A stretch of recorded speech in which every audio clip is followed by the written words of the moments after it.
Welcome back to Building Character, where we figure out how to play as your favorite fictional characters in Dungeons & Dragons. Follow me on Twitch to watch these runs live, and like and subscribe to bathe in rays of gold the next time you play. Maybe. Today we're building Godrick the Grafted from Elden Ring, the runt of Godfrey's litter who found one weird trick to becoming the strongest brother. Medical scientists hate him, probably because he glued their arms to his back. Medical scientists don't enjoy that.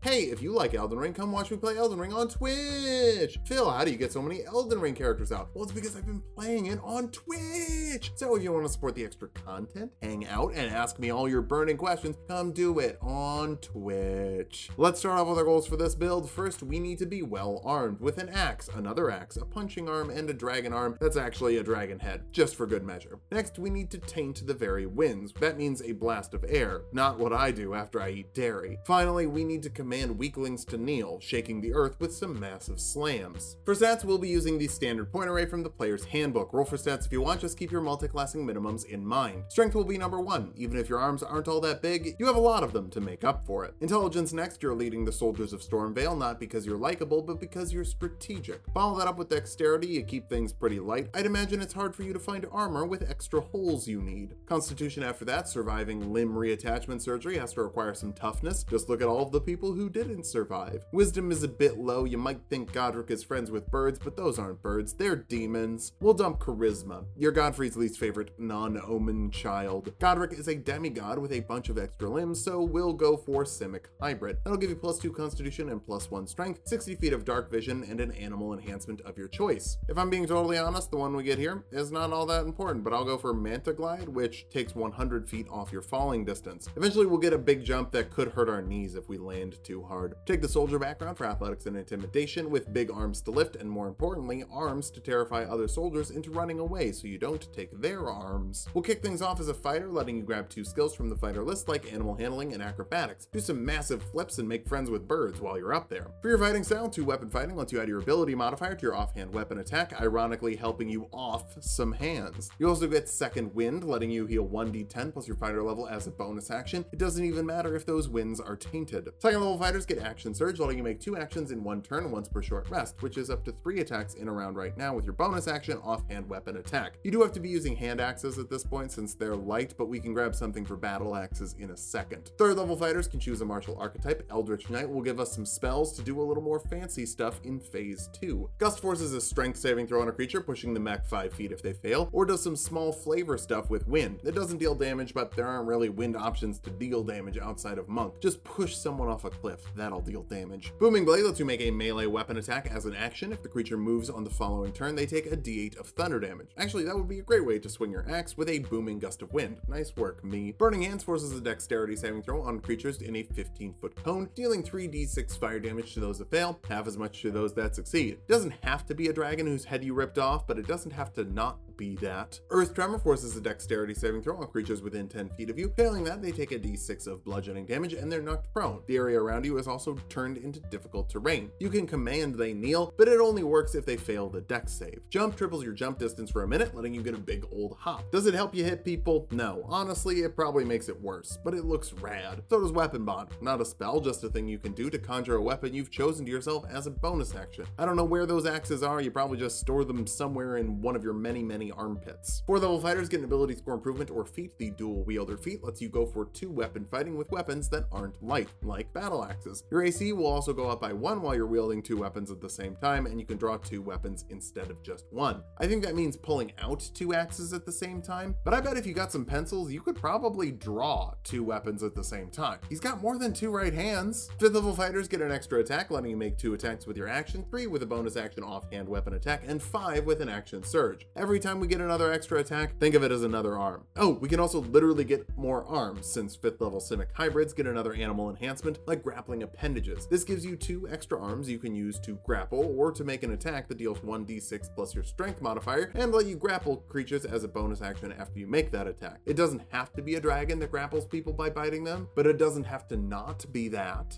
6th level fighters get another ability score improvement, start working on your strength for better axes and punches. 7th level Eldritch Knights get War Magic, letting you make a weapon attack as a bonus action after casting a cantrip with your action. It's an okay way to combo Booming Blade, especially since the initial hit will add a d8 of thunder damage at this point, but it's probably better to just make 2 attacks. You can also learn 2nd level spells. Warding Wind surrounds you in a 20-foot radius of Warding Wind, making it difficult terrain, deafening any sound, and giving ranged attacks disadvantage, because if you wanted to be an archer in Elden Ring, that was your mistake. 8th level fighters get another ability score improvement, cap off your strength modifier. Since we're a fighter, we were able to get the dual wielder feat in and still hit the cap at level 8. Fighters are great for that. You can also grab another spell like Gust of Wind, forcing a strength saving throw on creatures in a 60-foot line. Failing that, they're pushed back 15 feet. Even if they succeed, it takes twice as much movement to get through. While that doesn't deal damage, you can still shove someone off a cliff. Again, that does damage. 9th level fighters get Indomitable, letting you re-roll one failed saving throw on a long rest. So if one hand doesn't stop the incoming fire, the other one can. 10th level Eldritch Knights get Eldritch Strikes, letting you give a creature you hit with an attack disadvantage on a saving throw against a spell you cast before the end of your next turn. I believe a grapple would count, since it's a type of attack, letting you grapple someone, then burning hands them for the Dragon Grapple Breath Attack combo. 11th level fighters get another arm with another extra attack, 3 attacks with your action, 4 with a bonus action, and 7 with an action surge. I'm pretty sure this is the most you'll get. I can't see you getting more. 12th level fighters get another ability score improvement, start working on that intelligence score for harder to avoid spells. Godrick's Fire is pretty easy to avoid in Elden Ring, so let's make it better in D&D. 13th level fighters get another use of Indomitable, worth noting you can use these on death saving throws. So if the Tarnished thinks they've got you down, hang on with 1 more HP and kill them while they eat a celebration pickle. More importantly, you can learn 3rd level spells like Erupting Earth, forcing a dexterity saving throw on creatures in a 20-foot cube, dealing 3d12 bludgeoning damage to those that fail, half as much to those that succeed. The area becomes difficult terrain, letting you pair it with Gust of Wind to really keep people away from you, since the Gust of Wind having of movement speed isn't actually difficult terrain. 14th level fighters get another ability score improvement, continue the intelligence investment to get that dragon fire pumping out better. You can also grab another 3rd level spell. This one doesn't have to be Evocation or Abjuration, so how about Haste? Doubling your movement speed, adding 2 to your AC, giving you advantage on dexterity saving throws, and an extra action to attack, disengage, dash, hide, or use an object. That means up to 8 total attacks. When the spell ends after you drop your concentration or a minute passes, you'll have to take a round off of actions and reactions, probably just,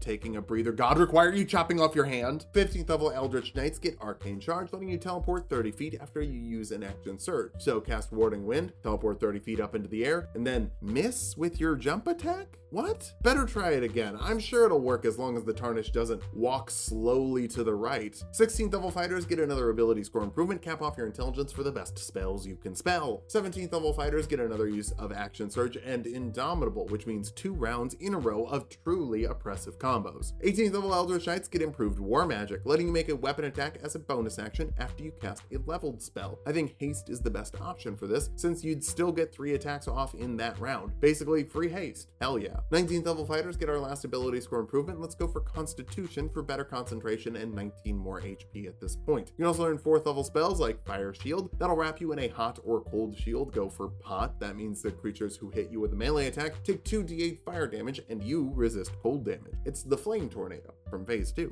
Our capstone is the 20th level of fighter for a 3rd extra attack, which is 4 with your action, 5 with a bonus action attack, 6 with a haste action, or 10 with an action surge attack. 10 attacks is good. It lets you give the enemies 10 tickles. Now that we've hit level 20, let's figure out how viable this build is. First, 10 attacks in a round. It's really good. I don't think I need to explain it. You're also very mobile, with haste to double your movement speed and jump to give you a 60-foot horizontal leap or a 24-foot vertical. Finally, you can lock people down with a grapple attack as a bonus action and a +11 athletics modifier to keep people in that axe blender. For weaknesses, wind spells are bad. Don't take them. Spending a 2nd level slot for Warding Wind to make ranged attacks slightly less accurate could be used for Hold Person to get 4 critical hits on an archer in 1 turn. 2 weapon fighting also just isn't as good as ranged attacking or heavy weapon fighting. In D&D, in Elden Ring, power stancing is incredibly rad. Finally, your charisma is weak, so you're only going to be able to motivate people by threatening to cut off their limbs. Good thing, you like cutting off limbs. Arm yourself. Arm the arms with arms and lead an army with your armed up arms. Just don't talk crap about your family members. Your sister could put you through a rotten time. Thanks for watching. If you liked the video, subscribe for more. We're making a lot of Elden Ring videos. Follow me on Twitch to watch those runs live and support Patreon if you want to give me some money.